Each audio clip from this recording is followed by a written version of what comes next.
Voilà, bonjour. Là donc on arrive sur notre 600. Notre 600 elle est courte, hein. Il n'y a pas grand chose à dire. On a un titre, quand elle meurt s'allie à la figure de Prunesse du Ténèbres Splendis. Et puis on a une série de lettres, hein. On ne sait pas trop ce que ça représente. Et notre visuel habituel qui est là.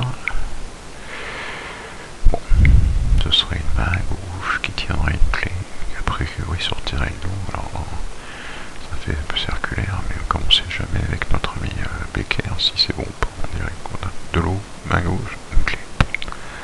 Bon. Alors la première chose qu'on va faire, bien sûr, c'est essayer de décrypter cette affaire. Alors comment est-ce qu'on peut décrypter ça? Alors déjà, la première réflexion, c'est de comprendre le titre, parce que quand on a que ça sous la main, on n'a pas grand-chose d'autre à faire. Donc, quand Alvar s'allie à la figure de Prunesse.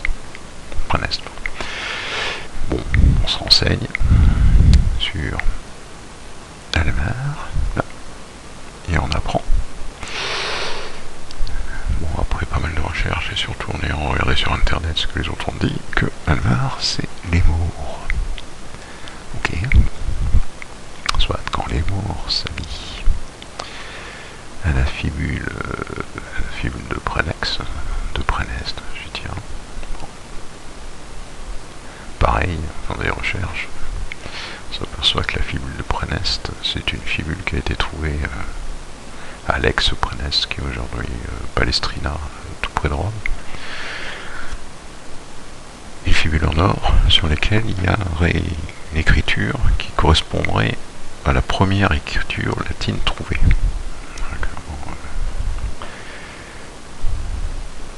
Donc a priori, on aurait les morts qui s'allieraient avec la fibule, donc la première écriture latine trouvée. Donc les morts qui s'allient à la première écriture latine trouvée, ça veut pas dire grand chose, sauf qu'on sait bien que les chiffres qu'on utilise aujourd'hui en France, et dans le monde d'ailleurs, sont des chiffres arabes.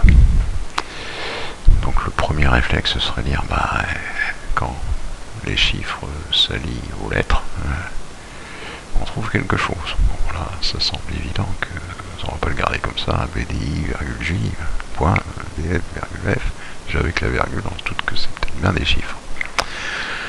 Donc globalement, donc qu'est-ce qu'on prend? On pourrait prendre A égale 1, et puis décoder. Enfin, ça va poser un problème sur J, parce que J, si A égale 1, elle est égale à 10. Bon, là, c'est pas trop gênant, mais là, c'est quand même bizarre. Hein. Bizarre. Bon, et puis dans notre décryptage de la 580 précédent, on a trouvé G égale 0. Alors pourquoi pas A égale 0? Ce qui serait beaucoup plus logique dans la gamme, ce serait donc 0 le A jusqu'à J le 9. Vous voyez qu'il n'y a pas d'autres chiffres, donc ce serait beaucoup plus logique. Donc globalement, si on fait ça, on trouve ça. Voilà, on remplace. Hop. On n'a plus de lettres, mais on a des chiffres. Bon, on a une suite de chiffres. Bon, qu'est-ce que ça peut être là? Par contre, on ne sait pas trop quoi. En fait, on n'a aucun indice nulle part qui nous dit que ça peut être. On peut dire de l'eau, c'est des ondes. Non, les ondes. Ouais, enfin, c'est tiré par les cheveux. Et puis en plus, ça ne correspond pas du tout si on pose des ondes sonores. 4 Hz, ça va être problématique à entendre. Donc bon, même si on fait référence à la musique précédente qu'on a eue, non. Franchement, ça peut pas être des ondes. Alors, il faut qu'on réfléchisse maintenant à ce qu'on a vu avant, un peu. Parce que là, on est coincé, on ne sait pas. Ben, en fait, il y a quelque chose qui doit nous troubler un petit peu. C'est qu'on se rappelle qu'en 780 et puis en 470, on avait eu du mal à trouver notre direction et puis notre destination. En fait, en 780 et 470, on a cherché notre chemin. Et on se rappelle quand même que le deuxième item de la charade de 530, c'est mon deuxième et mon troisième qui cherchent leur chemin. Ça doit commencer à nous troubler un peu, parce qu'en fait, on l'a vu aussi déjà dans l'énigme précédente, cette relation d'ordre des énigmes, là égale 530, et puis pour A, etc. cette espèce d'ordre plus ou moins imposé, bon pas imposé, mais d'ordre qui serait 1, 2, 3, 4, 5, 6, 7, 8, 9 pour chaque énigme. Donc là 530 serait 1, 780 serait 2, 470 3. Donc en fait quand on dit mon deuxième et mon troisième cherche sur le chemin, il y a une liaison directe avec les énigmes 780 et 470 qu'on a déjà résolu. Alors maintenant on peut se poser la 530, pourquoi le premier n'aurait pas une liaison directe avec la 530? Et dans le premier, eh ben, on a une phrase qui dit mon premier est la première moitié du premier âge ou quelque chose comme ça. Et le terme premier apparaît 3 fois. 3 fois, est-ce que ça nous sous-entendrait pas qu'il faudrait qu'on relise plusieurs fois notre énigme? C'est vrai que c'est une réflexion qui vaut le coup d'être faite. Bon, du coup, on dit le 2, le 3, ça correspondrait à quelque chose. Maintenant, le 4, ça inspire. Ça nous inspire pas grand-chose pour le moins. Parce qu'en 580, moi, je veux bien que la musique, ce soit une inspiration. Enfin, bon, là, on va dire qu'on s'est inspiré. C'est vrai que c'est relativement un peu probant. Bah, on va peut-être regarder maintenant pour notre cinquième. Cette énigme, puisqu'on est coincé, on ne sait pas trop quoi faire. En fait, la 530, elle nous dit mon cinquième est en rage, mais sans tester, suis mon quatrième et l'alpha romain. On avait déduit que c'était. Ça donnait le G. Non, bah, c'était pas complètement absurde, puisque il suivait mon quatrième et l'alpha romain, donc le R et le A. Donc ça, c'était loin d'être idiot. Sauf qu'en fait, si on regarde bien, et si on prend ça hors du contexte un peu de notre charade, si on dit mais sans protester, suis mon quatrième et l'alpha romain, et qu'il est en rage, eh ben c'est pas G. C'est en fait GE. Si on sort du contexte de la charade où il faut trouver une lettre par item, ce qui suit sans mon quatrième et l'alpha romain, c'est GE. Voilà, en rage, c'est pas G. Ah, GE, ah, c'est quoi GE? Qu'est-ce que ça peut nous rappeler GE en fait? Ah bah GE, je sais pas trop, mais enfin bon, j'ai quand même une petite idée. GE, c'est quoi? Eh ben, je prends le dictionnaire, je regarde GE et qu'est-ce que je trouve? GE, je trouve ça. On voit rien du tout dans ce que je mets, ça peut le faire. Donc attendez, on monte un peu parce que là on va rien comprendre. Donc ça. Et ben, ce GE là, c'est le germanium. En fait, on trouve pas grand chose d'autre sur le GE, mais on trouve ça. Le germanium. Alors, le germanium, bon, ça nous fait une belle jambe. Qu'est-ce que ça vient foutre dans cette énigme? On n'en a pas la moindre idée de ce que ça peut venir faire ici, sauf que on va se renseigner sur notre germanium. Et curieusement, ce qu'on trouve dans la documentation sur le germanium,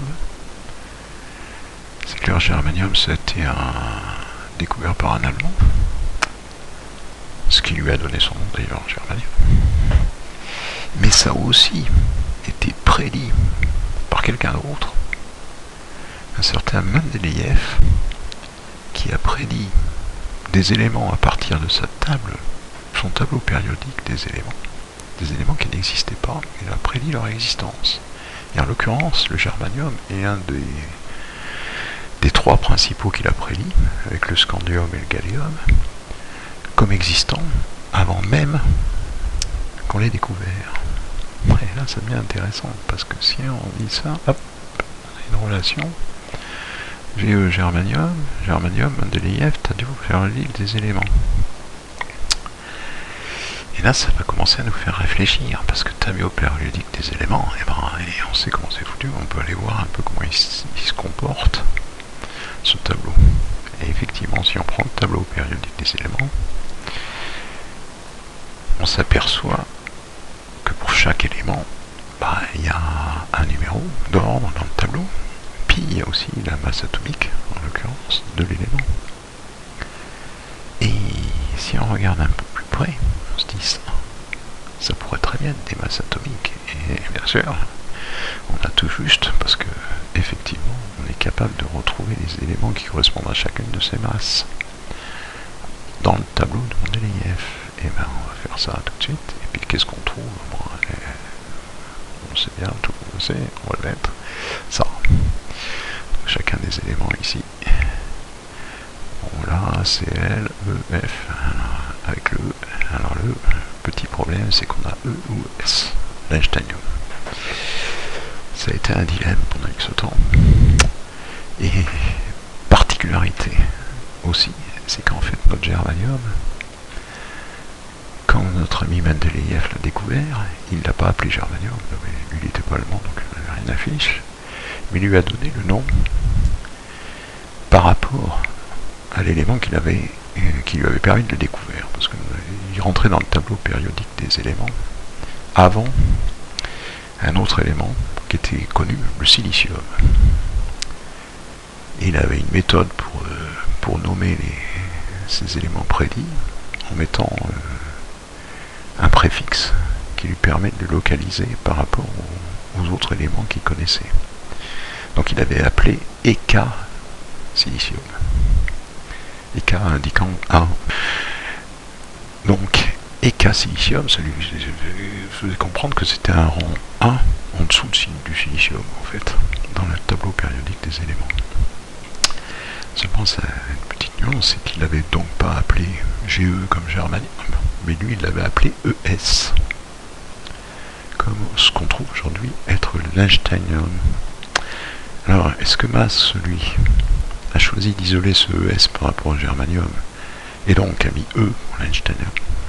On ne sait pas. Peut-être. En fait, ça pourrait être une explication.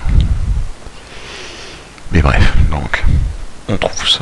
Bah, évidemment, ça, on sait ce que c'est facilement. On le retraduit comme ça, voilà. La clé se cache sur un aluminoir perché. Voilà, on est content, on a fini par résoudre notre énigme, ou du moins trouver la phrase qui correspond à ce qu'on cherchait. Bon, on peut dire on a fini, c'est bien, on a la phrase, c'est notre solution. Alors quelle est la clé? Non, quelle est la clé? La clé là, bah, la clé se cache sur un aluminoir perché. Bon, pour l'instant c'est une main qui nous l'attend, c'est la main gauche. La main gauche c'est la main du cœur. Est-ce que c'est un cadeau de Max? Je sais pas. Bon, en fait, est-ce qu'on avait besoin de cette énigme pour trouver la clé? On sait pas, on verra ça plus tard. Alors on peut essayer de chercher un aluminoir perché, mais à mon avis c'est mission impossible parce que ça peut être n'importe quoi, à moins qu'on ait d'autres informations qui nous disent où chercher. Bon. Maintenant, il y a ce fameux titre qui... On pourrait se poser la question s'il ne sert qu'à ça, puisque c'est quand même léger d'avoir mis un titre aussi compliqué uniquement pour nous dire qu'il faut changer les chiffres en lettres, ou les lettres en chiffres, pardon. Donc il doit y avoir une autre raison, il doit signifier quelque chose d'autre. Mais à première vue, c'est peu parlant. On peut chercher, essayer de trouver un lien entre Alvar et le film du Prodestre autre que celui qu'on a trouvé. C'est pas facile en fait.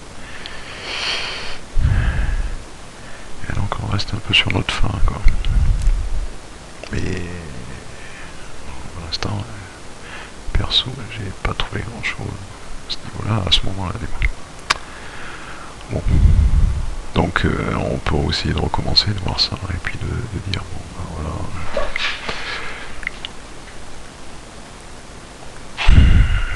Ça peut nous aider. Celui de mon quatrième et l'alpha romain, donc on a déjà trouvé GE. Maintenant si on est formel, on pourrait dire que si on joue au niveau de l'énigme, on est à cinquième énigme, étant H, donc on sait pas trop, sans protester, sans se poser de questions en fait. Suivons quatrième, donc la quatrième énigme. On se rappelle que c'est celle qui nous donnait des directions et qui nous avait donné Épernay. Et l'alpha romain. Justement alpha c'est en notation mathématique, ça représente les angles, donc pourquoi pas.